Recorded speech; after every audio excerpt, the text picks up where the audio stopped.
পিতা যদি মৃত্যুর আগে কোনো সন্তানকে আলাদা করে কোনো সম্পত্তি দেওয়ার ওসিয়ত করে যান, তবে সে ওসিয়ত মানা যাবে কি না, নাকি ইসলামী শরীয়ত মতে সমান ভাগে ভাগ করতে হবে?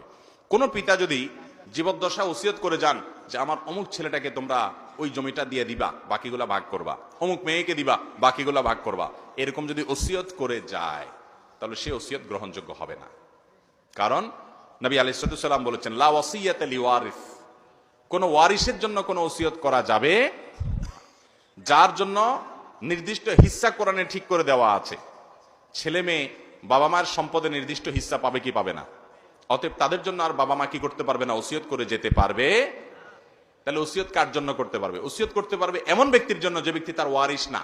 যেমন একজন অচেনা মানুষকে দিল, পালক পুত্র পালক মেয়ে থাকলে তাদেরকে দিল, নাতি নাতনি থাকলো, নাতি নাতনিরা ওয়ারিস না, এই জন্য দাদা তার ছেলে ঘরে নাতিকে, মেয়ের ঘরের নাতিকে বা নাতনিকে যদি বলে যে ঠিক আছে আমার নাতিকে এই জমিটা দিও, আমার নাতনিকে এই জমিটা, তাহলে তাদেরকে ওসিয়ত করতে পারে, তাদের জন্য ওসিয়ত করলে জায়েজ হবে। সেটা 1/3, তার টোটাল সম্পদের 1/3 মধ্যে হলে সর্বোচ্চ ওর মধ্যে কার্যকর হবে, এর বেশি করলে বাকিটুকু কার্যকর হবে না।